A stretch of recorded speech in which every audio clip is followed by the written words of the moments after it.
బులెటిన్లో మరో breaking news చూస్తున్నాం. విశాఖలో మ్యారేజ్ బ్యూరో పేరిట చేస్తున్న అరాచకాలు బహిర్గతమయ్యాయి. పెళ్లి కాని యువతులను టార్గెట్ చేసి మత్తుమంది ఇచ్చి ట్రాప్ చేసి అత్యాచారాలు చేస్తున్న ముఠా గుట్టురట్టయింది.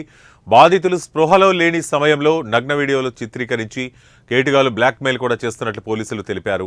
ఓ బాధితురాలు పోలీసులకు ఫిర్యాదు చేసినా న్యాయం దక్కకపోవడంతో ఆమె మీడియాను ఆశ్రయించింది. Marriage bureau, herbal products, Rapido పేరిట అమ్మాయిల వివరాలను ముఠా సభ్యులు సేకరిస్తున్నారు. పెళ్లి కాని యువతులను టార్గెట్ చేసి మత్తుమందించి అత్యాచారాలు చేస్తున్నారు.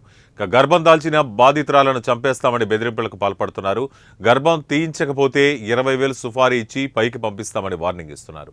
సుమారు 30 మంది బాధితురాళ్ల నగ్న వీడియోలు చిత్రీకరించి ఈ బ్లాక్మెయిల్ దందా చేస్తున్నారు.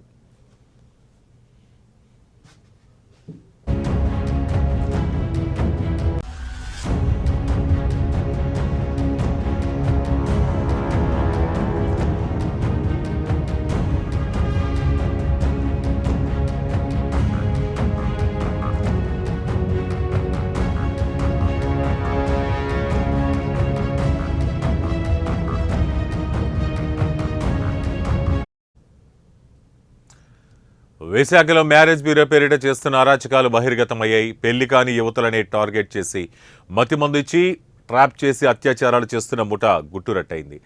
బాధితులు స్పృహలో లేని సమయంలో నగ్న వీడియోలు చిత్రీకరించి కేటుగాలు ఈ బ్లాక్మెయిల్కు కూడా చేస్తున్నట్టు పోలీసులు వెల్లడించారు. ఓ బాధితురాలు పోలీసులకు ఫిర్యాదు చేసినా న్యాయం జరగకపోవడంతో ఆమె మీడియాను ఆశ్రయించింది. Marriage bureau, herbal products, Rapido పేరిట అమ్మాయిల వివరాలను ముఠా సభ్యులు సేకరిస్తున్నారు. పెళ్లి కాని యువతులను టార్గెట్ చేసి మత్తుమంది ఇచ్చి అత్యాచారాలు చేస్తున్నారు. గర్భం దాల్చిన బాధితురాలను చంపేస్తామని బెదిరింపులకు పాల్పడుతున్నారు. గర్భం తీయించుకోకపోతే 20,000 సుఫారీ ఇచ్చైనా పైకి పంపిస్తామని వార్నింగ్ ఇస్తున్నారు. సుమారు 30 మంది బాధితురాల నగ్న వీడియోలు చిత్రీకరించి బ్లాక్మెయిల్ చేస్తున్నారు.